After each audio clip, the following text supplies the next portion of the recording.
The air in the John Deere dealership hung thick and heavy, a sterile cocktail of new green paint, vulcanized rubber, and the faint, cloying scent of pine-scented floor cleaner. It was the smell of progress, the smell of 1975. Outside, the autumn sun beat down on the gravel lot, making the chrome exhaust stacks on a brand-new 4630 tractor glitter like promises of a bumper crop. Inside, under the hum of fluorescent lights, Silas Blackwood felt like a ghost from another time. He stood at the parts counter, his knuckles white as he gripped a greasy, sheared-off bolt in his palm. His fingernails were permanently outlined in black from a lifetime of wrestling with iron and earth. His flannel shirt, worn soft at the elbows, and his dusty work boots stood in stark contrast to the polished loafers and crisp polo shirt of the man across the counter. That man was Bob Henderson, the dealership manager. He was young, barely 30, with a smile that never quite reached his eyes, and a handshake that always felt like he was sizing you up for a loan application. "Can't get it, Silas," Henderson said, tossing the sheared bolt back onto the counter with a metallic clink. "That's for the hydraulic pump housing on a 4020, the old power shift model. They stopped making that specific bolt assembly 7, maybe 8 years ago. Obsolete." Silas picked up the bolt, its weight familiar in his hand. "Obsolete? Bob, that tractor's barely broken in. It's only got 6,000 hours on it." Henderson let out a short, condescending laugh. 6,000 hours. "Silas, we're selling brand new 4430s with guys putting 1,000 hours on them a year. They'll trade them in 3 years from now for the next model. 6,000 is a lifetime. You've gotten your money's worth out of that old girl. It's time to put her out to pasture." He leaned forward, his voice dropping into a practiced, confidential tone. "Look, I can have you in a new 4430 by tomorrow. Sound guard cab, air conditioning, radio. You wouldn't even hear the engine. We've got a financing deal right now, 9%. With corn prices where they are, the tractor will pay for itself in 2 seasons." Silas just shook his head, turning the bolt over and over. "I don't borrow money for iron, Bob. You know that. The 4020 is paid for. Has been for 10 years. All I need is this bolt. And that's the problem." Henderson's voice rose, his sales floor smile faltering. He gestured out the plate glass window towards the gleaming green and yellow machines. "That's the future, Silas. Leverage, efficiency.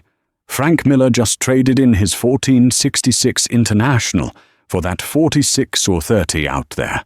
Picked up another half section with it. He's going to work more ground in a day than you do in a week with that museum piece of yours."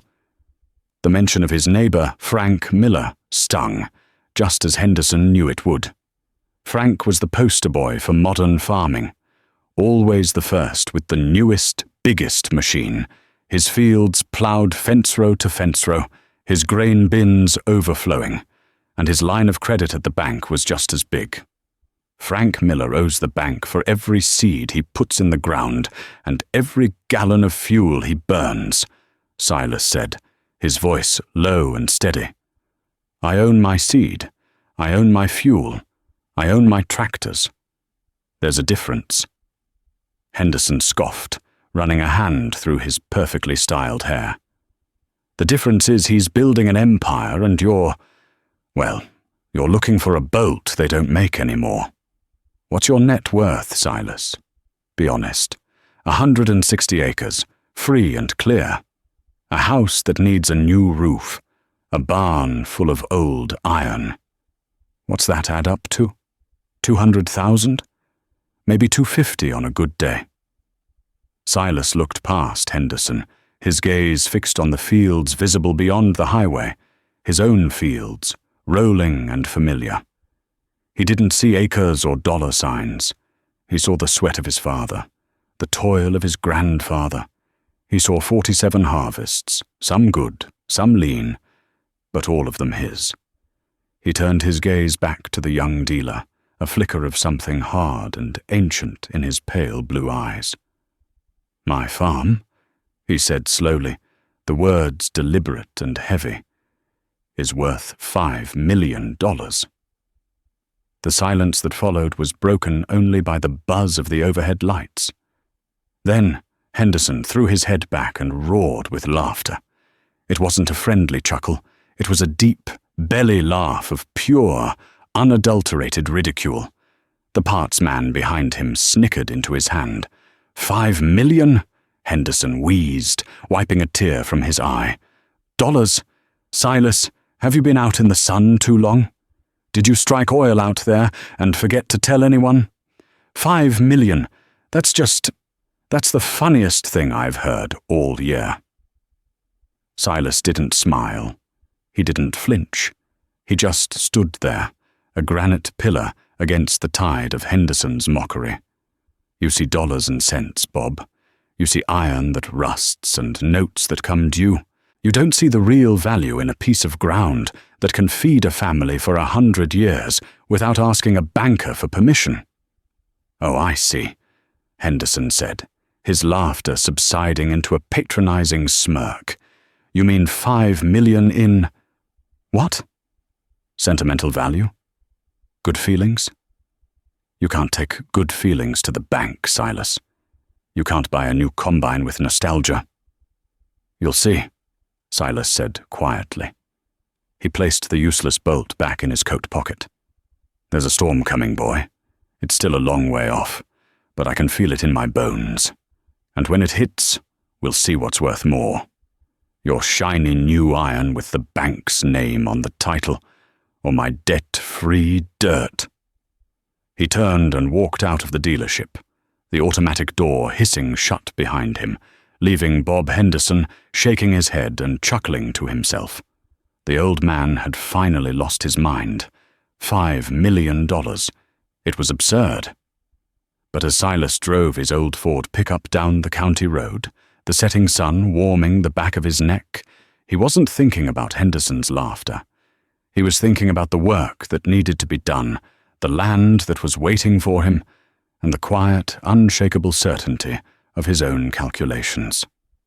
Before we go any further, I have to ask you all something. Have you ever known a man like Silas? A man who saw the world differently, who stuck to his principles when everyone around him was chasing the fast dollar? Let me know in the comments below, because I think we all know what happened to the kind of farming Bob Henderson was selling, and it's the men like Silas who saw it coming. The drive home was short, but it felt like a journey across a divide. On one side of the road was Frank Miller's place. A brand-new ranch-style house sat where the old farmhouse used to be. A massive blue harvestor silo, glinting like a monument to debt next to a machine shed the size of a gymnasium. The fields were black, already chisel-plowed for next spring, the soil worked into a fine powder, ready to blow away with the first strong winter wind. Then Silas crossed the property line onto his own land. The difference was stark. His field still had corn stubble, a golden armor protecting the soil. His farmhouse was the same one his father had been born in, with a fresh coat of white paint he and his son, David, had put on themselves last summer. The barn was old, with a gambrel roof and a stone foundation, but the tin roof was new, paid for in cash from a good soybean crop 2 years prior. It wasn't an empire, it was a farm. He pulled the truck up to his workshop, a long, low building he'd built with his own hands. The smell that hit him when he slid the heavy door open was the polar opposite of the dealership. Here, it was the honest, earthy scent of grease, welding flux, hot metal, and rich soil. It was the smell of work, of repair, of self-reliance. His 4020 stood in the center of the concrete floor, its hydraulic pump exposed like an open wound. David, home from his Votech classes, was wiping down the housing with a rag. At 17, he was tall and lean, with his father's quiet nature and his mother's dark hair. "No luck, Dad?" David asked, not needing to see his father's empty hands to know the answer. "Henderson says it's obsolete," Silas grunted, tossing his coat over a sawhorse. "Wants to sell me a new tractor. Thinks money grows on loan applications." David nodded. He'd heard it all before. All his friends talked about the new tractors their dads were buying.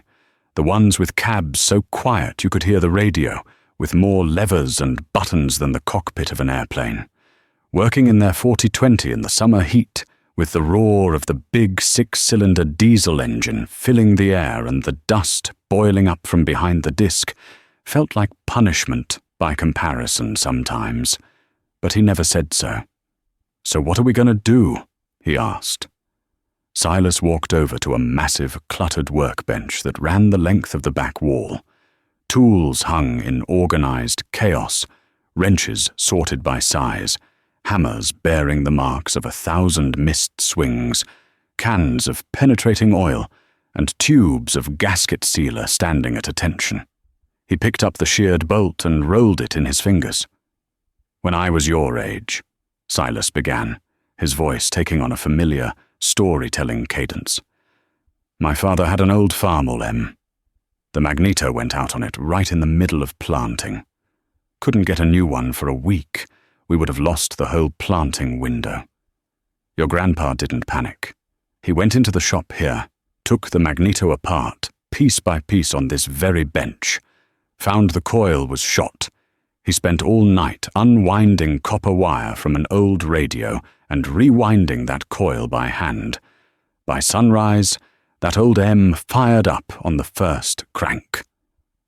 He looked at David. "Henderson thinks the factory is the only place things get made. He's wrong. The most important work happens right here." He set the bolt down and walked over to a corner of the shop, to a metal lathe that was older than he was.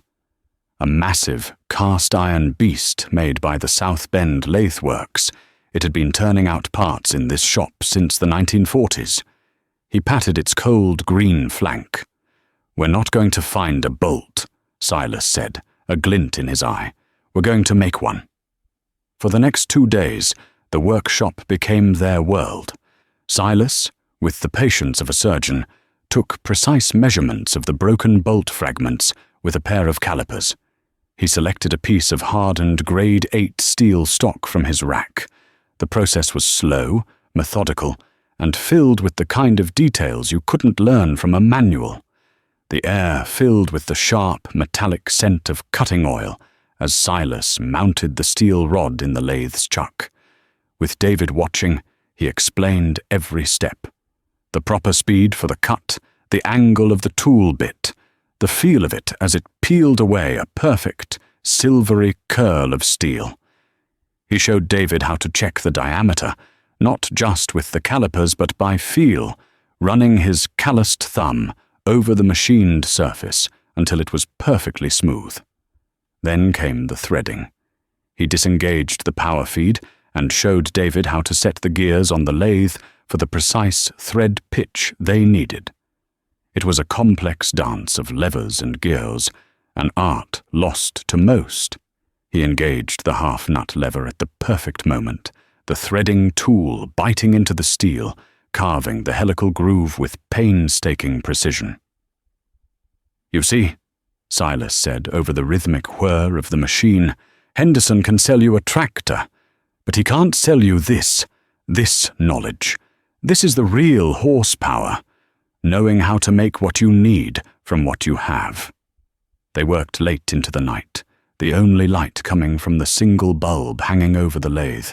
The community outside slept, secure in their bank loans and warranty plans. In town, at the diner, the talk was of Frank Miller's new 4630. "Heard he ploughed 80 acres before lunch," one farmer would say to another over coffee. "That old Silas Blackwood, he's probably still trying to patch a tire. Shame. His dad was a good farmer." The scorn was a constant, low hum in the background of Silas's life. At the grain elevator, men would stop talking when he approached. At church, He'd see the other farmers' wives whispering to his own wife, Martha, their faces a mixture of pity and condescension. Martha held her head high, but Silas knew it wore on her. "Are you sure we're doing the right thing, Si?" she'd asked him one night, mending one of David's shirts under the warm glow of the living room lamp. "Everyone is getting so far ahead. The Millers bought a new car. The Jensens are adding on to their house." Silas took her hand, his rough fingers gentle against hers. "We're not behind, Marty. We're just on a different road. Their road is paved with debt. It's smooth and fast for now. Our road is slower, but it's ours. Every rock and every rut, we own it." Finally, after 2 days of meticulous work, the new bolt was finished. It was a perfect replica, stronger than the original. They carefully cleaned the hydraulic pump housing, replaced the worn seals, and torqued the new, handmade bolt into place. They filled the system with fresh high-guard fluid, the amber liquid glugging into the reservoir. David climbed into the seat. Silas stood on the shop floor, arms crossed. "All right, son, turn her over." David turned the key. The starter ground for a moment. Then the big 6.8-litre diesel engine roared to life, a deep, throaty sound that echoed off the workshop walls. It was a sound of pure, unadulterated power. David worked the hydraulic lever, and the 3-point hitch arms rose smoothly, without a shudder or a leak. A slow smile spread across Silas's face. It was a victory, small but profound. He hadn't just fixed a tractor. He had proven his philosophy right, if only to himself and his son. They hadn't spent a dime. They hadn't signed a single piece of paper. They had triumphed through skill, patience, and a refusal to surrender. The next morning, as Silas and David were finishing chores, Frank Miller's new 4630 rumbled down the road, pulling a massive disc. Frank, sitting high in his air-conditioned cab, slowed as he passed their farm. He looked over at Silas's 4020, now parked by the barn, ready for the field. He couldn't see the hand-machined bolt from the road. All he saw was an old, small tractor. He shook his head with a look of pity, then gunned his engine, leaving a cloud of diesel smoke and dust in his wake.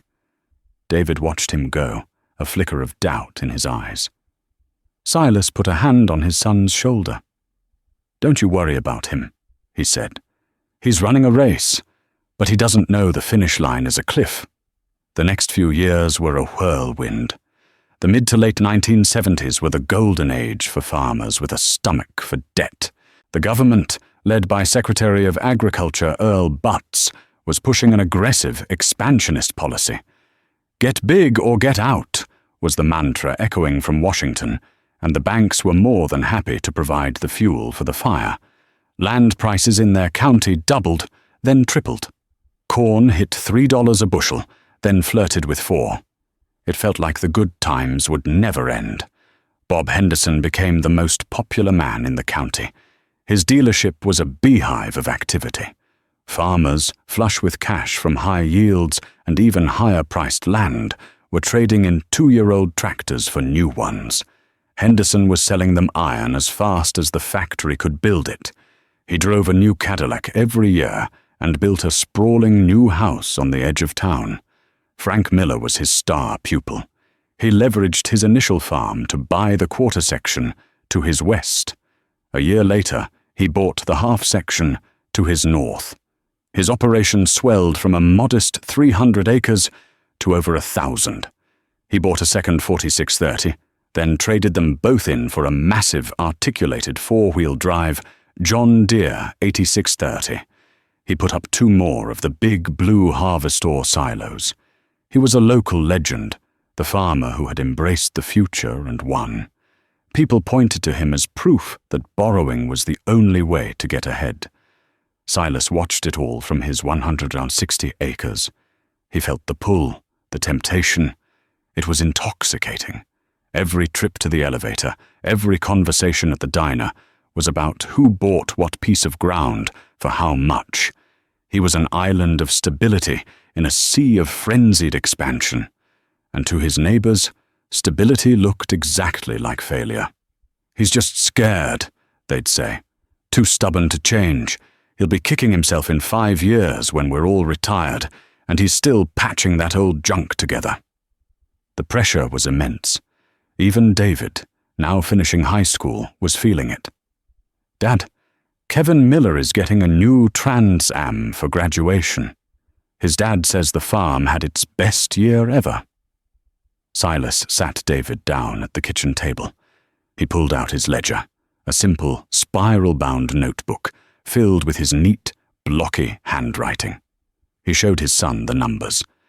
Not the inflated land values or the gross income, but the net. After all expenses were paid, seed, fertilizer, fuel, taxes, repairs, he pointed to the bottom line. It was a modest number, but it was black, solidly black. "We made a profit, son," Silas said. "A real one. It's not a number on a bank statement that's offset by a bigger number in the loan column. It's cash. It's ours." Instead of buying more land at inflated prices, Silas used the profits from those good years to strengthen what he already had. He paid a crew to put a new foundation under the north side of the barn. He systematically replaced all the old fencing on the property, sinking new locust posts and stretching new wire by hand. He invested in tiling the 20 acres of low ground by the creek, a back-breaking, expensive job that would pay dividends in drainage for decades to come. He bought a small herd of Hereford cattle, paying cash, knowing they would provide a second source of income that wasn't tied to the price of grain. Each improvement was a quiet act of defiance. While Frank Miller was signing papers for another 100 acres he'd never set foot on, Silas was on his hands and knees, laying clay tile in a ditch, ensuring the land he already owned was the best it could be. While Henderson was celebrating another record sales month, Silas was teaching David how to weld a crack in the combine's grain head. They were small, invisible acts of building real, tangible wealth. To the outside world, it looked like stagnation. It looked like a man who had missed the party. One crisp autumn afternoon in 1979, Silas was in town at the bank, depositing the check from his soybean crop. It was a good check, and it went straight into his savings account, not to a loan officer. As he stood at the teller window, he saw the bank manager, Mr. Abernathy, on the phone in his office. Abernathy's face was pale, and he was nervously running a hand through his thinning hair. Silas couldn't hear the whole conversation, but he caught snippets of words that floated out of the office, words that made the hairs on his arms stand up. Paul Volcker, Federal Reserve. Prime rate is what? 16%. My God, how are these guys going to cash flow at 16% interest? Abernathy hung up the phone and stared out the window, his expression grim. The prime lending rate, the rate banks offered their best customers, had been in the single digits for years. It was the bedrock upon which the entire farm expansion was built. 16% wasn't just high, it was a death sentence for anyone over-leveraged. As Silas turned to leave, the bank door opened, and in walked Frank Miller, laughing and clapping Mr. Abernathy on the back. "Jim, you old dog," Frank boomed. "Just the man I wanted to see. The Peterson place next to my north quarter is coming up for sale. I want to put an offer in before anyone else gets a sniff. Just need to extend the old line of credit a little bit." Mr. Abernathy forced a weak smile. "Frank, maybe we should talk in my office." Silas walked out of the bank and stood on the sidewalk. He looked up at the sky. A line of dark, bruised-looking clouds was massing on the western horizon. The air had gone still and heavy, the way it always does before a bad storm. He could smell the rain coming. He pulled up the collar on his jacket and headed for his truck. The boom was over. The reckoning was about to begin. The first sign of trouble wasn't the thunder, but the silence. The summer of 1980 arrived with a sky of pale, washed-out blue that held no promise of rain. The spring planting had gone in well enough, the rich black soil of Silas's fields holding the moisture from the winter snows. But then the sky shut off. June came and went, with only a few teasing sprinkles that evaporated before they could soak past the topsoil. July arrived like a blast furnace, the sun a merciless white disk in a hazy, cloudless sky. The corn began to suffer. On Frank Miller's vast, fence-row to fence-row fields, the leaves started to curl inward during the heat of the day, a desperate attempt to conserve moisture. His soil, worked into a fine powder year after year by heavy tillage, had no structure left. It couldn't hold water. The topsoil began to drift, little puffs of brown smoke rising with every gust of the hot, dry wind. On Silas's farm, the corn was also stressed, but it held on. The years of leaving stubble on the fields, of rotating crops, of adding manure from his small cattle herd had paid a dividend he couldn't measure in a ledger. His soil was a living thing, a dark, crumbly sponge that clung to every precious drop of moisture. His corn was shorter than Miller's, but the leaves were still open, still green, still fighting. The real crisis, however, was not in the sky but on the balance sheets. The interest rates Mr. Abernathy had worried about were no longer a distant threat. They were a garrote tightening around the neck of the farming community. Frank Miller's operating loan, which he had renewed at a comfortable 8%, was now a variable rate loan subject to the prime. It jumped to 16, then 18, then an unthinkable 21%. The interest payments alone were more than what his entire crop would be worth, even in a good year. This was not a good year. One blistering afternoon in late July, David and Silas were in the workshop, tuning up their old John Deere 6600 combine. The machine, like everything else on the farm, was paid for. It was simple, reliable, and Silas knew every inch of it. As they worked, they saw a cloud of dust coming down the road from Frank Miller's place. It wasn't a pickup truck. It was the big service truck from Henderson's dealership. It pulled into Frank's yard and sat there for over an hour. Later that evening, the phone rang. It was another neighbor, a quiet man named Tom Jensen, who farmed a small place down the road. "Silas," he said, his voice low. "You hear about Frank's 8630? "Saw the service truck over there," Silas replied. "Transmission's shot," Tom said. "Completely grenaded. Henderson's man told him it's a $20,000 repair. Frank told him to fix it. Henderson's man called the dealership, and they said they couldn't do it. Not unless Frank paid for the parts and labor up front. In cash." Silas was quiet for a moment, the implications of that news settling on him like a shroud. A dealership refusing a major repair on its flagship tractor for its biggest customer was unheard of. It meant two things. Frank Miller was completely out of credit, and Bob Henderson's business was in serious trouble. He was no longer extending the easy credit that had built his empire. The well was running dry. A week later, the dealership service truck rumbled past their farm again, this time with Frank Miller's crippled 8630 chained to a lowboy trailer, heading back to the dealership. It wouldn't be repaired, it was being repossessed. The symbol of modern, leveraged farming was being hauled away like a dead animal. The drought broke in August with a series of violent thunderstorms that did more harm than good.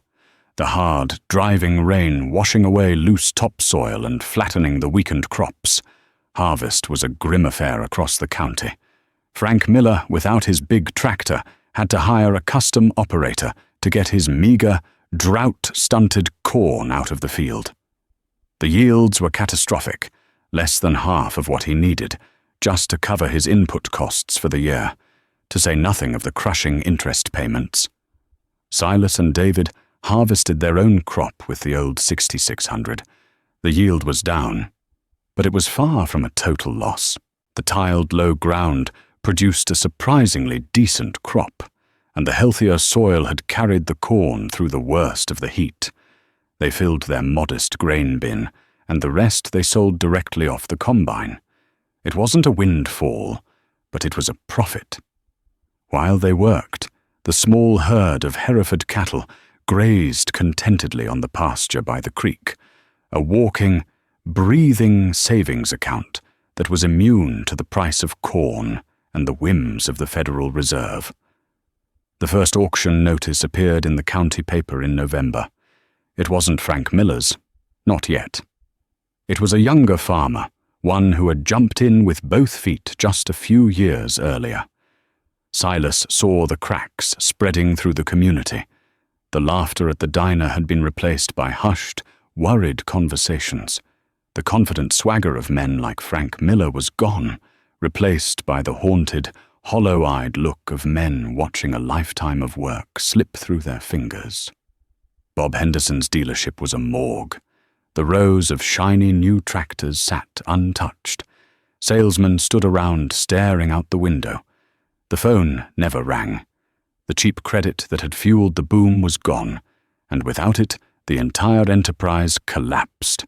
The machinery wasn't the product. The loans were. And the loans had become poison. One cold day in January, Silas had to go to town for a part for his stock tank heater. He decided to stop at the dealership, a place he hadn't set foot in since his confrontation with Henderson years ago. The big showroom was empty and cold. A single, haggard-looking man sat at the parts counter.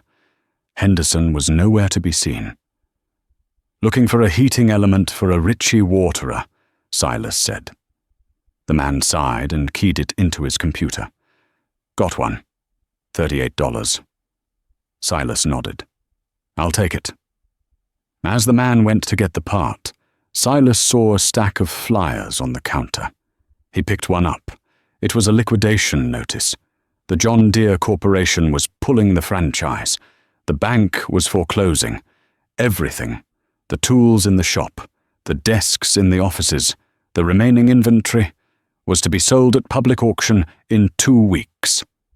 The storm Silas had predicted wasn't just coming anymore.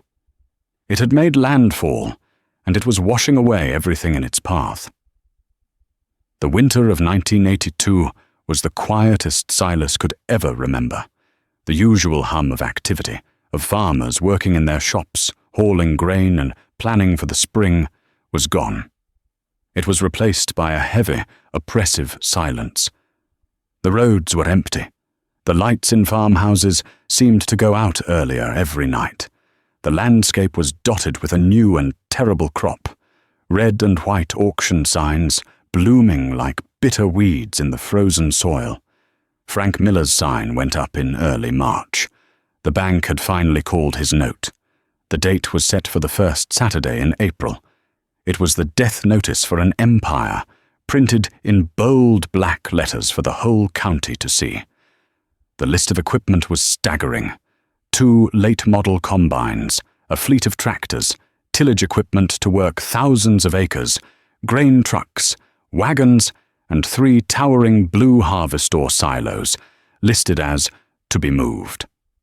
On the day of the auction, a cold grey sky spit a miserable drizzle.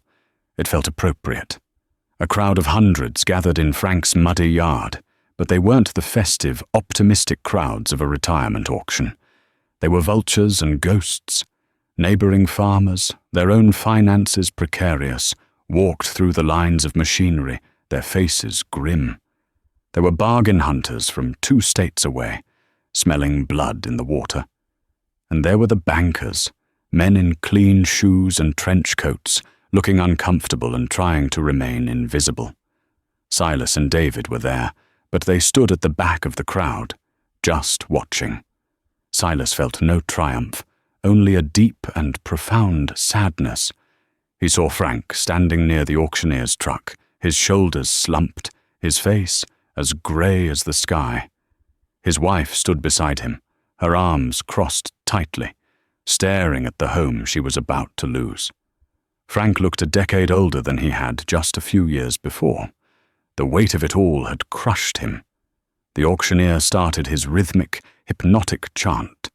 But the bidding was sluggish.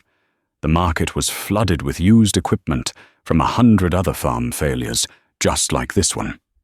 A John Deere 4440 tractor, bought new for $40,000 just 3 years ago, sold for $12,000. A 6-row planter went for the price of scrap iron.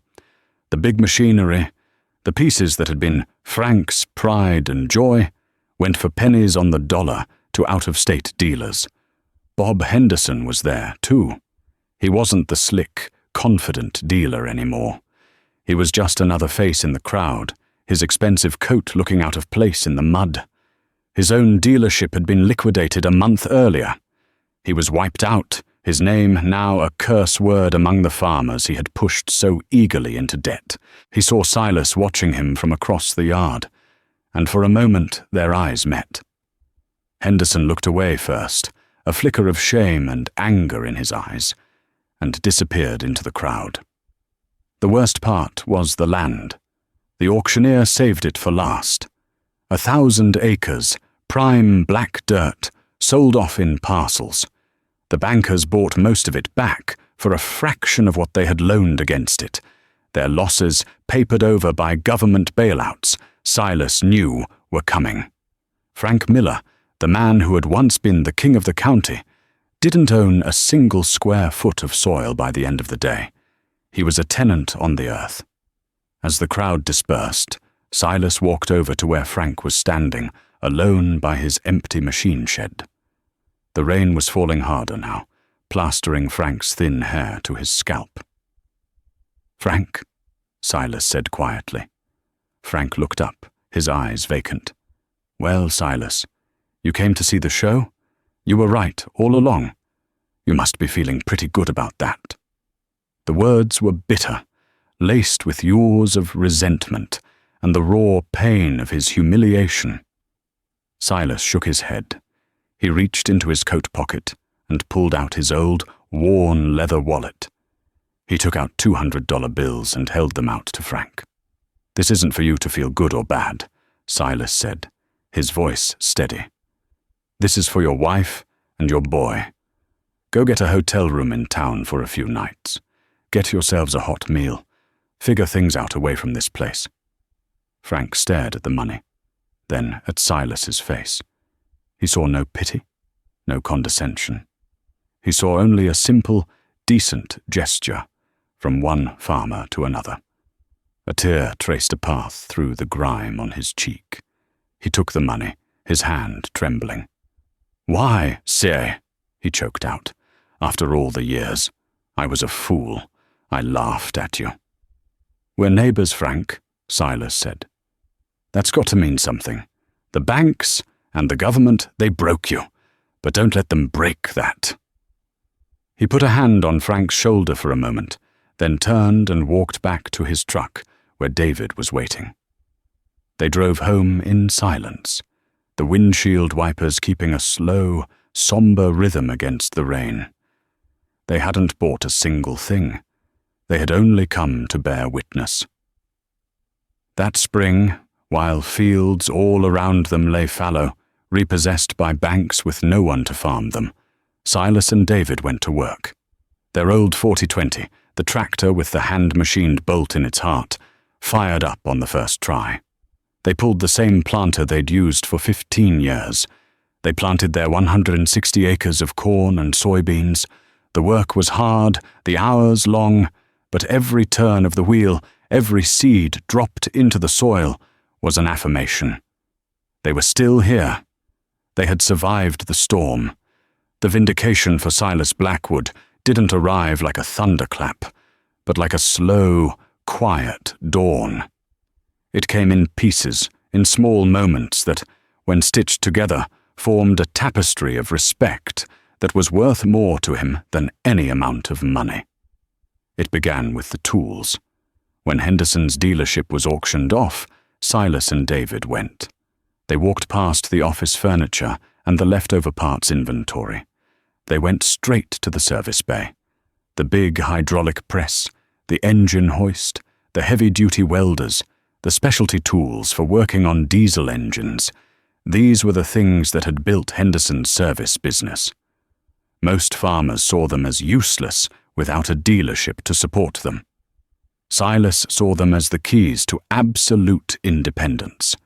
While the bankers and scrap dealers looked on, confused, Silas bought the entire contents of the shop for less than the price of a new pickup truck. He paid in cash. He and David spent a week moving the equipment to their own workshop, expanding the building to accommodate it. Their farm shop was now better equipped than any commercial garage in the county. The word got around. Soon a neighbor would stop by, hat in hand. "Silas, my planter's hydraulic cylinder is leaking. The new dealer in the city says it'll be a week to get a new one. Planting will be over by then." "Bring it over," Silas would say, and he and David would disassemble the cylinder on the heavy steel workbench, use the new press to install fresh seals, and have the farmer back in the field by lunchtime. He never charged them much, just enough to cover his costs, and a little for his time. He wasn't running a business, he was rebuilding a community. He was sharing the gospel of self-reliance, not by preaching it, but by living it. Frank Miller took the money Silas had given him and managed to rent a small house in a nearby town. He got a job driving a truck for the county highway department. It was a humbling fall from grace, but he was working. One Saturday, he showed up at Silas's farm.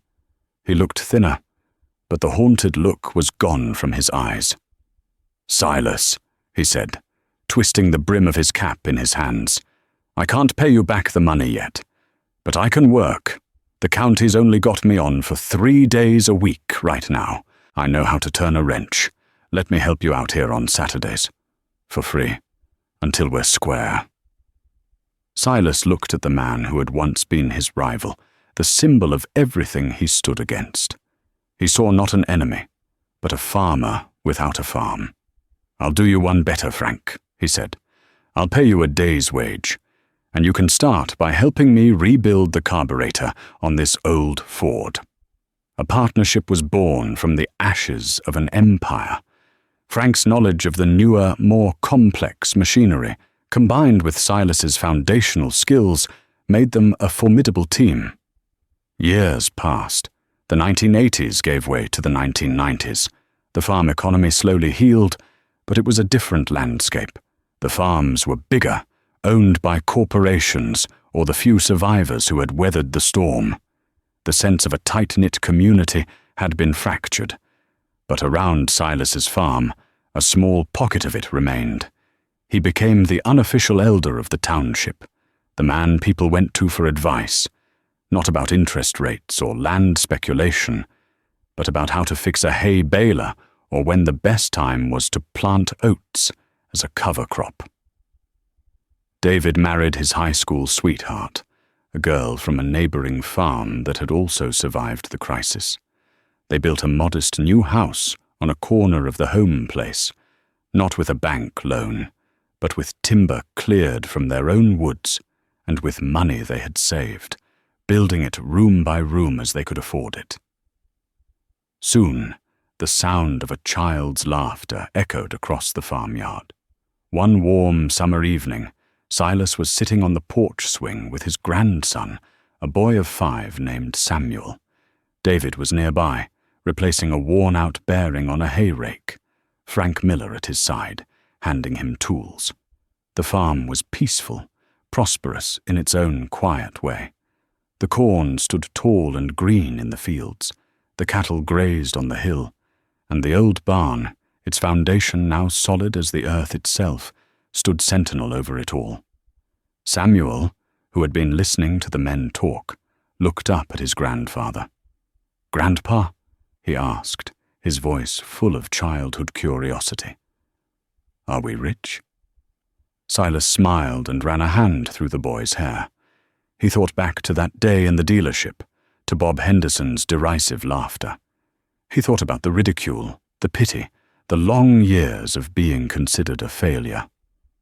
"Well, Sam," he began, his gaze drifting out over the fields that glowed gold in the setting sun, "let me tell you about what this farm is worth." He pointed to the house David had built. "Your dad and Mum own that house.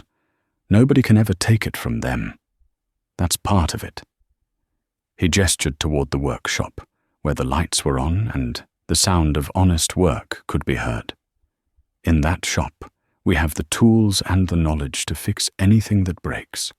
We don't have to ask anyone for help or for credit. That's part of it." He looked toward the fields, the healthy soil that had sustained them through drought and flood. "That land out there, it grew the food my father ate, and the food I ate, and the food your daddy eats.